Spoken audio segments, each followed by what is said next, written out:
Assalamualaikum warahmatullahi wabarakatuh. Om Swastiastu, Namo Buddhaya, salam kebajikan, dan salam sejahtera.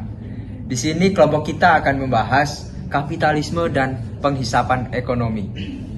Pernah nggak sih kalian ngerasa udah kerja keras banget, terus lembur tiap hari, tapi gajinya itu gitu-gitu aja. Sementara bos kalian udah beli mobil baru, jalan-jalan ke Eropa. Terus kalian mikir, kok bisa ya hidup kayak gini, kayak nggak adil banget.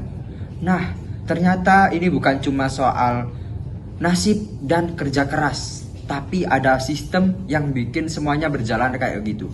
Namanya kapitalisme. Dan di dalamnya itu ada yang disebut penghisapan ekonomi. Yuk kita bahas pelan-pelan, biar kalian nggak cuma tahu tapi ngeh juga sama realita yang kita hadapi. Apa sih kapitalisme itu? Kapitalisme itu sistem ekonomi yang didasarkan pada satu hal utama, yaitu keuntungan. Dalam sistem ini yang punya modal, entah itu pabrik, terus toko, perusahaan teknologi, platform digital, itu bisa disebut kapitalis. Sedangkan yang nggak punya modal tapi punya tenaga dan waktu, mereka jadi apa? Jadi pekerja. Nah, pekerja ini menjual tenaga mereka ke kapitalis dan sebagai gantinya mereka mendapatkan upah. Kelihatannya emang adil. Kerja dibayar. Tapi menurut Karl Marx dalam bukunya yang berjudul Der Kapital 1867, sebenarnya ada ketimpangan besar di balik sistem ini. Oke, kita langsung lanjut ke konsep selanjutnya, yakni konsep penghisapan ekonomi.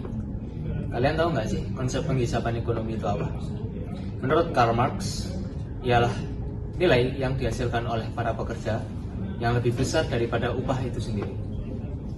Dan selisih tersebut bisa dinamakan nilai lebih atau surplus value, yang dimana surplus value itu adalah celah yang bisa diambil oleh para kapitalis yang bisa dimasukkan ke dalam kantong pribadi mereka. Semisal bayangkan seperti ini, kalian bekerja di dalam suatu pabrik sepatu, yang dimana perharinya kalian bisa membuat 10 sepatu, dan semisal 10 sepatu tersebut dijual, maka bisa menghasilkan keuntungan sebanyak 1 juta. Dan semisal kalian bekerja di situ, kalian hanya diberi upah 100.000 per hari. Memang aneh, dan otomatis misal dari hitungan tersebut 900.000 keuntungan tersebut bisa dimasukkan ke dalam kantong para pemilik aset atau para kapitalis itu sendiri. Memang aneh, tapi ini bukanlah suatu kecelakaan, akan tetapi adalah bagaimana cara sistem kerja, sistem kapitalis itu sendiri. Kita akan membahas kapitalisme di era modern. Mungkin beberapa dari kalian ada yang berpikir kalau itu kan pasar di zaman dahulu, pasti sekarang juga sudah berbeda. Padahal teman-teman, sistemnya masih sama, tetapi cuma bentuknya aja yang berbeda. Coba kita lihat di industri fast fashion. Baju-baju yang sering kita beli di brand-brand besar, contohnya Zara, H&M, atau Shein, kebanyakan produk yang mereka jual itu dibuat oleh buruh di negara berkembang, contohnya Vietnam dan juga Bangladesh. Dan berdasarkan data dari Clean Clothes Campaign 2023, buruh-buruh yang bekerja di negara tersebut dibayar hanya $2 per hari, padahal baju yang mereka buat dijual oleh perusahaan itu sebesar $50 atau bahkan bisa lebih. Pertanyaannya, siapa yang akan mendapatkan keuntungan yang paling besar? Ya, perusahaan tersebut yang memiliki brand dan juga jaringan distribusi global. Sekarang kita coba berpindah case ke ekonomi digital. Contohnya kita akan mengunggah konten di platform TikTok, YouTube, atau Instagram. Pasti kalian juga tahu kalau kita yang akan bekerja keras. Kita yang akan memikirkan ide, kita yang akan syuting, kita yang edit video, kita juga yang akan membangun audiens. Tetapi, keuntungan terbesar yang perusahaan itu dapat dari iklan akan diambil oleh perusahaan. Memang kita akan mendapatkan pendapatan sebesar kurang lebih 10% saja. dan sisanya akan mereka ambil untuk membayar sistem, server, dan juga keuntungan corporate.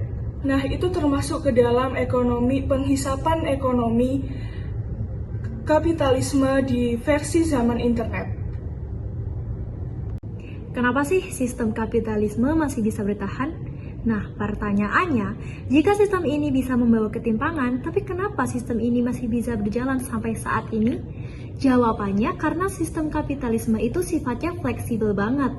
Sistem ini bisa mengikuti perkembangan zaman, kayak semisal pabrik jadi startup, lalu buruh jadi content creator, dan juga sistem ini itu selalu bisa menemukan cara baru untuk menciptakan nilai dan keuntungan.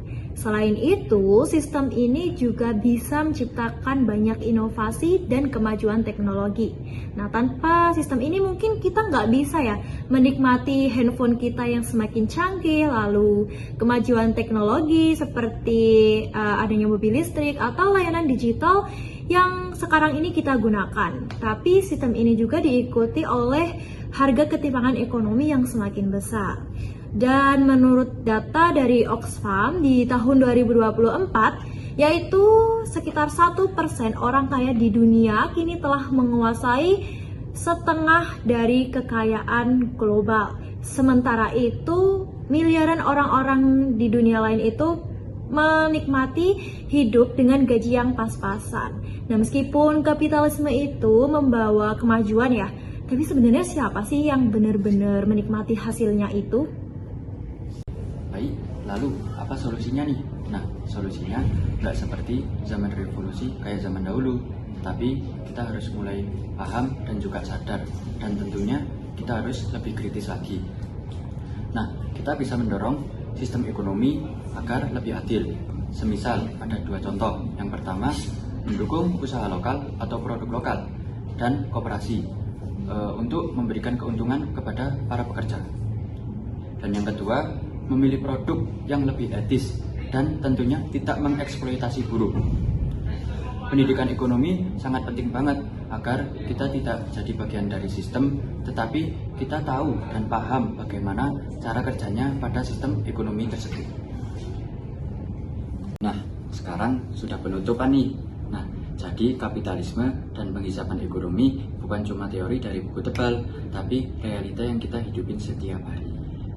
Cukup sekian dari kelompok 1. Terima kasih. Wassalamualaikum warahmatullahi wabarakatuh.